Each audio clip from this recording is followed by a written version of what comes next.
fala conosco nesse lugar. Fala comigo, ó Deus, em nome de Jesus, eu te peço. Amém e amém. Elias, grande profeta. Na verdade, quando você vai para a Bíblia e você sabe disso, Elias fez vários milagres. Na verdade, ele fez alguns milagres interessantes. Ele multiplicou a farinha e o azeite daquela viúva que ia morrer de fome com seu filho. Elias também ressuscita o filho de uma viúva. Ele faz com que o fogo caia do céu quando ele ora e consuma o sacrifício. Elias, depois que ora, faz parar de chover por 3 anos e depois ele ora de novo e a chuva vem. Elias, quando estava a caminho de Betel, ele faz com que o Rio Jordão se abra. E ele é então levado aos céus numa carruagem de fogo, num redemoinho. Esse é Elias, grande profeta, ao ponto de quando Jesus questiona as pessoas que estavam com ele, quem dizia ao povo que ele era, eles disseram: tu és Elias, que voltou. Tal era esse homem. Mas eu vou olhar, irmãos, um outro aspecto na vida de Elias. Porque se nós fôssemos então olhar o capítulo 18, fala sobre Elias contra os 450 profetas de Baal. Não haviam só esses profetas lá, falsos profetas, esses eram de Baal. E Elias os desafia. E então você sabe a história, eles fazem seus sacrifícios, clamam ao seu Deus Baal, Baal não responde. Elias então agora faz uma simples oração e o fogo cai do céu, consome o holocausto, consome a árvore que estava ao redor. E Elias então, ele de certa maneira motivado com isso, ele mata todos aqueles profetas. Elias, se nós fôssemos trazer para hoje, Elias seria um homem de sucesso. Elias era um homem bem sucedido, alguém que caminhou dentro aqui na terra e, de certa maneira, bem sucedido. Ele representa muitas vezes nós, pessoas que estão vivendo, caminhando, tendo sucesso, tendo as suas vidas, vivendo as suas vidas de uma forma muitas vezes simples, mas sempre próspera, no sentido de que prosperidade não é apenas financeira. Mas no capítulo 19, que é o que eu gostaria de discorrer com os irmãos, ele fala de um momento na vida de Elias, de um momento interessante. Tiago diz que Elias, no capítulo 5, no versículo 17, diz que Elias é um homem semelhante a nós. Quando ele diz isso, ele está falando assim: Elias era igual a mim e a você. Deus usa Elias, Deus pode nos usar. Mas Elias também tinha as mesmas situações que nós temos. Elias tinha momentos de alegria e momentos de tristeza, porque ele era um homem semelhante a nós. Elias tinha dificuldades assim como nós temos. Por quê? Porque Elias era um homem semelhante a nós. E quando nós nos deparamos com o capítulo 19, porque no 18 ele veio de uma grande vitória. No 18 Elias veio de ter matado os profetas de Baal. Uau! Ele mata esse mata aqueles profetas. Se trouxéssemos para hoje também teríamos Elias, ele realizou uma obra bem sucedida, assim como nós podemos realizar obras bem sucedidas. Podemos ser homens e pessoas de sucesso. Assim foi Elias no capítulo 18. E agora Elias, no capítulo 19, a partir do verso 1, Elias recebe uma palavra. Diz assim: Acabe, que era o rei de Israel, informou a Jezabel, sua esposa, tudo havia feito Elias, e como havia matado a espada todos os profetas. Versículo 2: Então Jezabel enviou um mensageiro a Elias, dizendo: Assim me façam os deuses, e ainda me acrescentem, se amanhã a esta hora não tenho feito tua vida como a vida de um deles. Elias recebe uma notícia. Olha, Elias, eu vou te matar. A notícia é uma notícia ruim. E essa situação ela também acontece conosco muitas vezes. Estamos vivendo a vida caminhando de forma, muitas vezes, até com muito sucesso, como eu disse. Mas de repente basta, irmãos, uma notícia. Basta apenas você receber uma notícia. E tudo aquilo que parece que você tinha, que você fez, que você realizou, tudo aquilo parece que é esquecido. Assim como foi na vida de Elias.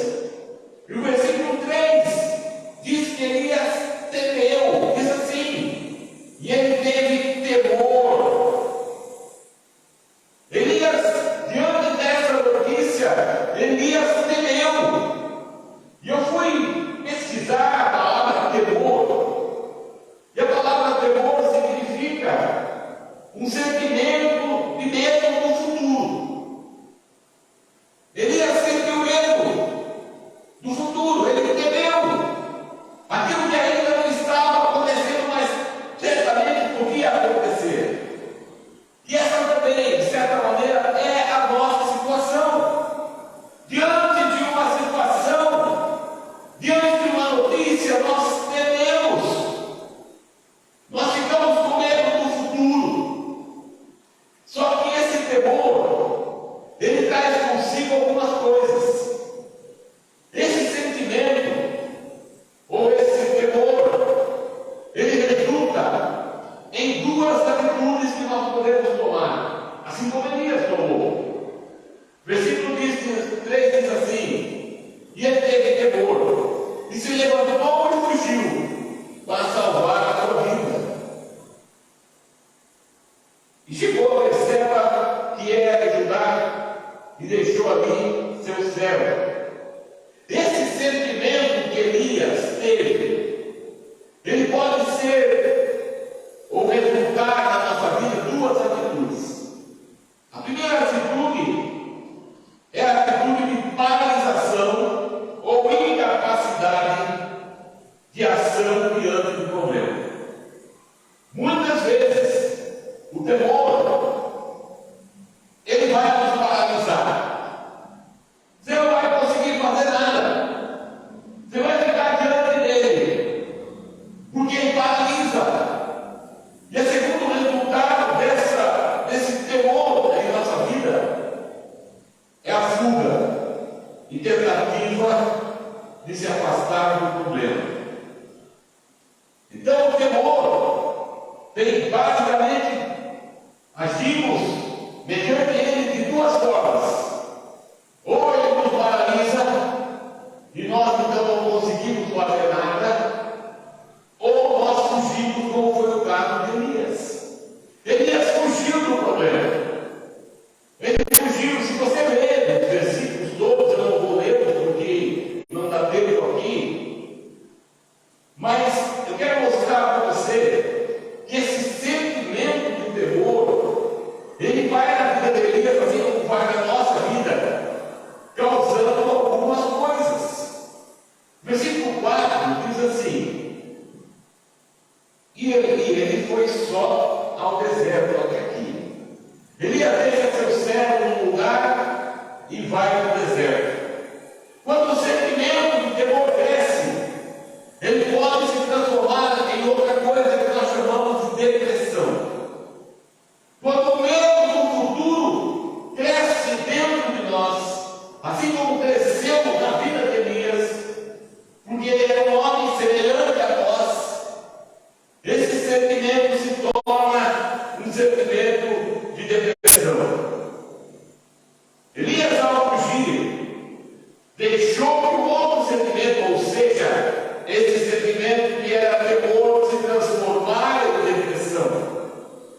nós vamos ver por que isso aconteceu e por que era a depressão. E Elias então deixou esse sentimento entrar. E esse sentimento, irmãos, de depressão, ele gera um afastamento das outras pessoas. Elias foi no deserto. Ele não queria estar junto. Ele não queria estar com outras pessoas. Ele vai sozinho. A depressão faz com que nós nos afastemos uns dos outros. Ela nos leva à solidão. Ela nos leva a estar sós. Uma pessoa que está com um sintoma depressivo, ela tende a se isolar do resto das pessoas. Porque ela não quer ficar junto, porque esse sentimento obriga a isso. Continuando, versículo de número 4, segunda parte diz assim: Elias está dizendo: basta já, ó Senhor, tira a minha agora a vida, que não sou melhor do que meus pais. Elias estava num ponto tão depressivo, e esse é outro fator da depressão. A depressão não só te afasta, não só te isola, não só coloca você, de certa maneira, num contexto de solidão, mas ela também pode proporcionar um desejo de morte. Muitas vezes, quem sabe você, eu, grande maioria das pessoas, já teve esse sentimento. Eu quero morrer, porque isso é uma consequência da depressão. E muitas vezes nós temos essa situação na nossa vida. E deixamos com que o terror, aquele medo do futuro, se transforme num sentimento maior, que nós chamamos de depressão. Tudo isso acontece dentro de nós. E como nós sabemos que isso está acontecendo, porque os sintomas são esses sintomas. Uma pessoa depressiva, se você quando alguém disser eu estou depressivo, não é estou triste. Triste nós ficamos por situações, é natural. Quando alguma coisa não vai bem, nós nos entristecemos. Mas a depressão vai além disso. É uma tristeza profunda. É algo que faz com que você se afaste do conjunto. É algo que faz com que você deixe de ter, vamos dizer isso, deixe de ter seus sonhos, seus objetivos. E um sentimento de morte entra em você. E muitas vezes nós temos visto aí fora pessoas se matando. Pessoas que estavam, de certa maneira, se nós olhássemos, não, poxa vida, uma pessoa até ontem estava muito bem, olha só, olha o paralelo aqui. Olha a situação aqui. Elias, até o capítulo 18, era um homem de sucesso. Mas ao ouvir uma palavra, tudo aquilo deixa de acontecer. E ele foge. Durante esse processo, aquele sentimento de temor se transforma em algo maior, ao ponto de fazer com que ele desejasse morrer. Isso é o que muitas vezes acontece conosco. Interessante observar que nesse contexto de Elias, nessa situação que ele está, o versículo 5 diz assim: e recostando-se debaixo do zinco, se quedou dormindo. E eis que o anjo o tocou e lhe disse: levanta-te e come. E olhou atentamente, e eis que a sua cabeceira um bom cozido sobre as brasas e um cântaro de água. E comeu e bebeu e voltou a se recostar. É interessante nós observarmos e tomarmos a consciência, preste bem atenção, que em meio à situação que Elias se encontrava, Deus estava com ele. Eu quero dizer para você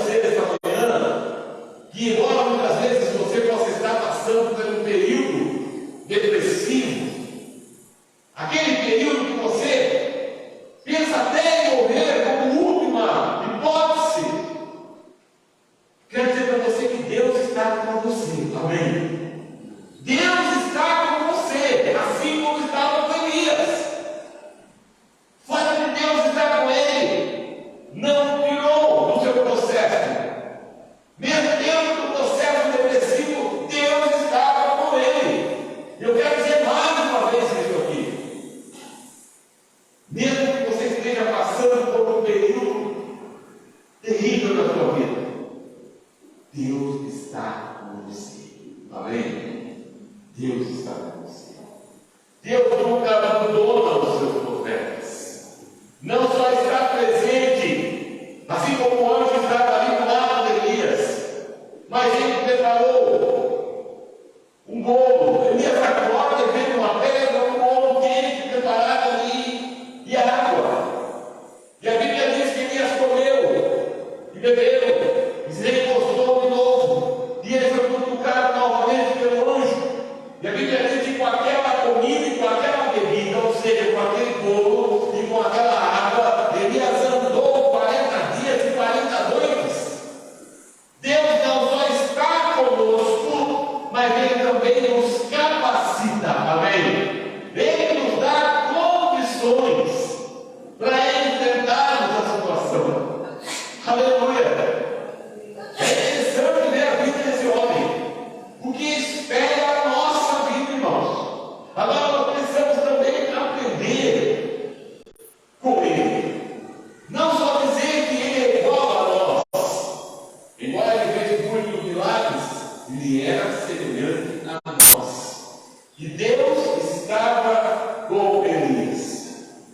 E Elias caminha 40 dias, 40 noites, com aquela comida. Será que certamente nós não conseguimos isso? Porque nós temos a tendência de comer de manhã, de tarde, de noite, durante as refeições, etc. Mas quando Deus nos capacita, Ele faz com que nós consigamos chegar aonde precisamos chegar. Mas Elias caminhou. O versículo 9 diz assim, versículo 8, para nós entendermos. E ele se levantou e comeu e bebeu, e com a força dessa comida andou 40 dias e 40 noites até Horebe, o monte do Senhor. Versículo 9 diz assim, irmãos: e ali entrou em uma caverna, onde passou a noite. Agora eu quero falar um pouquinho com você a respeito dessa caverna. Elias estava num estado depressivo, chegando até desejar a morte. Nesse processo, Deus estava com ele. Deus o capacita. Deus o supre. Mas Elias, chegando num determinado local, ele entra numa caverna. E o que é a caverna? O que representa a caverna? Estamos fazendo um paralelo entre a vida de Elias e a nossa vida. Nós também entramos em cavernas. Muitas e muitas vezes, nesse estado que nós muitas vezes estamos, nós entramos nas nossas cavernas. Mas o que representa a caverna? Primeiro, a caverna representa a desistência da luta. Quando alguém entra numa caverna, ou quando nós entramos nas nossas cavernas, nós estamos, de certa forma, indiretamente dizendo: eu desisto. A caverna representa a incerteza do futuro, porque a caverna é escura. Você não tem como ver o que está ao seu lado, ao seu redor, à sua frente, atrás de você. A caverna representa a derrota. A caverna representa a desesperança. A caverna representa a falta da fé. E a caverna representa que tudo que sonhávamos e tínhamos planos acabou. Isso é a caverna. É o que nós muitas vezes entramos lá. Mas quando nós entramos lá, nós temos que saber o que isso significa para nós.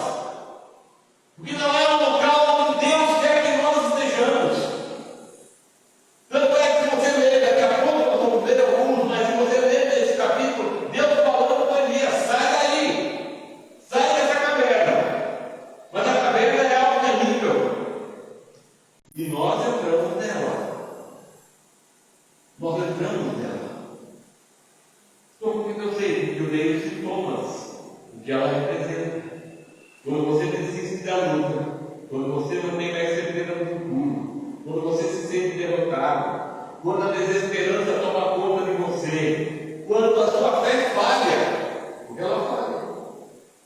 E quando nós deixamos de sonhar e deixamos de fazer os planos que tínhamos, é sinal que nós entramos numa caverna, na caverna de nós mesmos, na caverna do nosso interior. E Deus não deseja que nós estejamos na caverna. Amém? Deus não deseja isso. E qual é a razão? E obviamente que ele pergunta, né? Deus pergunta. Olha o versículo 9. E ali entrou em uma caverna, onde passou a noite. E eis que veio a palavra do Senhor, dizendo: que fazes aqui, Elias? Amados, Deus pergunta a Elias: o que você está fazendo aqui? E por várias vezes ele pergunta a Elias. Qual a razão da pergunta de Deus a Elias da caverna? Por que Deus perguntou para ele: o que você está fazendo aqui, Elias? Primeiro, para fazer Elias refletir sobre a sua própria vida. A caverna é algo terrível, mas ela nos leva à reflexão, ela nos leva a pensar sobre a vida. Deus pergunta a Elias: o que fazes aqui? Para fazer Elias lembrar da aliança de Deus com o seu povo. Deus tem uma aliança conosco, amém? E muitas vezes, quando estamos na caverna, nós não lembramos mais dessas coisas.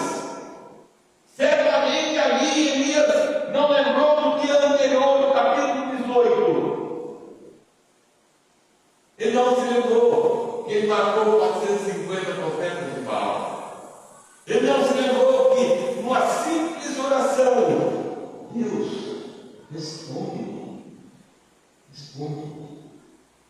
E fogo cai do céu. Que caverna é lugar de esquecimento. Então Deus pergunta: o que faz aqui? Para fazer com que Elias se lembre de que Deus tem uma aliança com ele. Amém? E da mesma forma tem uma aliança comigo. Mas Deus pergunta a Elias: o que faz aqui?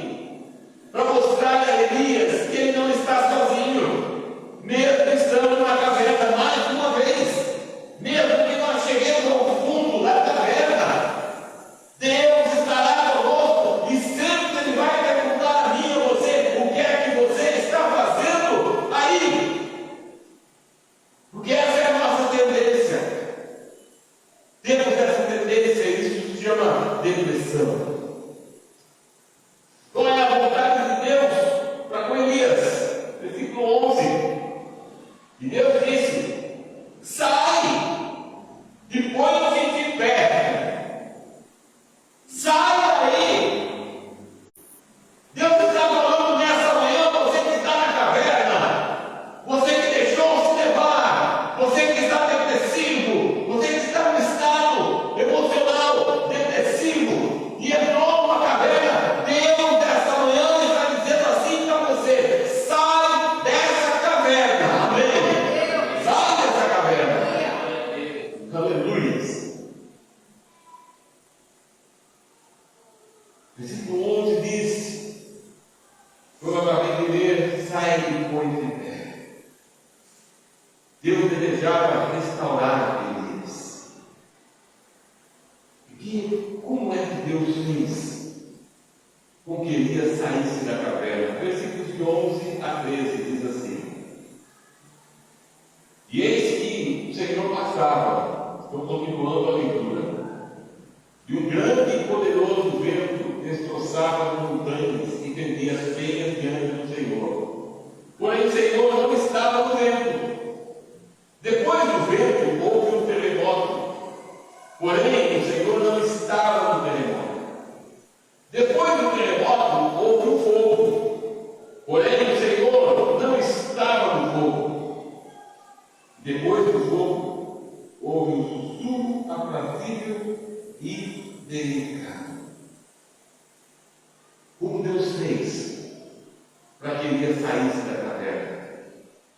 foi por meio do fogo, não foi por meio do terremoto, não foi por meio do vento, não foi por meio de nada disso. Sabe por quê, irmãos? O problema da nossa depressão não tem nada a ver com o exterior. O problema não é, se eu tivesse um carro, se eu tivesse dinheiro, se eu tivesse isso, se eu tivesse aquilo. Isso não vai problemar. As pessoas entram nas suas cavernas porque elas têm problemas dentro delas. O problema não é de fora. Tanto é que essas coisas não trouxeram Elias para fora. O que trouxe Elias para fora não foi o terremoto, não foi o vento, não foi o fogo. Porque o problema, a solução do problema, tirá-lo para fora da caverna, não é o que está ao seu redor que vai te tirar. Agora, muitas vezes você pensa isso, mas não é isso. Porque o problema que temos não é um problema que é causado por causa do exterior, e sim quando nós já temos um problema interior. Mas olha só que interessante. Mas houve um sussurro. Olha só que interessante. Um sussurro aprazível dentro, a voz de Deus, a palavra de Deus entrou em Elias, e isso fez com que Elias saísse da caverna. Para que você e eu saiamos das nossas cavernas, nós temos que deixar que a palavra de Deus entre, penetre em nós. Porque quando acharmos que o problema é externo, você não vai sair. Mas quando você entender que o problema é seu, interior, e ouvir a voz de Deus, é ela quem vai tirar você da caverna. Amém? É ela. Quais são as consequências da saída de Elias da caverna? Preste muita atenção, porque isso é tremendo. Tem muito a ver conosco, tem tudo a ver conosco. Deus nos ensina que até os seus grandes homens têm dificuldades e problemas. Deus nos ensina a olhar e ver que os mesmos problemas que eu tenho, esses grandes homens também tiveram. Mas Deus também nos ensina como sair desses problemas. Amém? Quais são as consequências da saída de Elias da caverna? Versículos 15 a 19. E o Senhor lhe disse: vai, regressa por teu caminho pelo deserto de Damasco, e quando chegares, o dirás a Azazel, o rei da Síria. Também o dirás como rei de Israel a Jeú. Jeú bem em si. E o dirás a Eliseu bem Safate, de Abel-Peor, um profeta em teu lugar. E sucederá que o que escapar da espada de Azael, matá-lo-á a Gel. E o que escapar da espada de Gel, matá-lo-á a Eliseu. E eu tenho feito que restem em Israel 7.000, cujos joelhos não se dobraram perante Baal, e cujas bocas não beijaram. E partindo dali, achou Eliseu bem Safate, que arava com 12 juntas diante dele, e ele tinha o doador décima. E passando Elias em direção a ele, lançou-lhe o seu manto sobre ele até aqui. Quais são as consequências de Elias ter saído da caverna? Olha o que Deus diz para ele. Presta atenção, irmãos. E disse o Senhor: vai, regressa por teu caminho. Regressa por teu caminho significa isso, ó. Volta à sua vida normal. Regressa pelo teu caminho. Começa de novo. Volta a viver. A vida não parou. Começa a viver. Outra consequência de Elias ter saído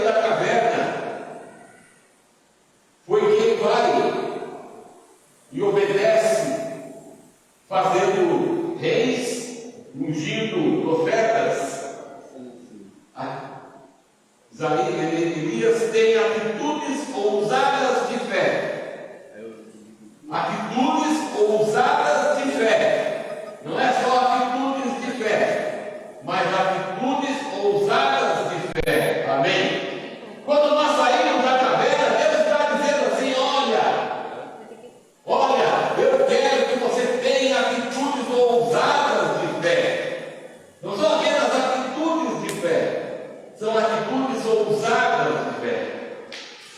Consequência de Elias sair da caverna, Deus está dizendo para ele: se move, Elias, se move, faz alguma coisa, Elias, se move. E a última consequência de Elias sair da caverna,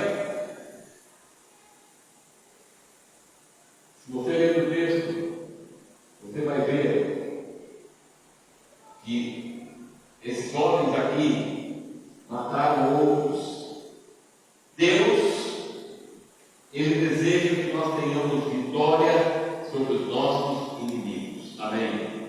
Em outras palavras, que eu e você tenhamos uma vida de vitória sobre os nossos inimigos. Irmãos,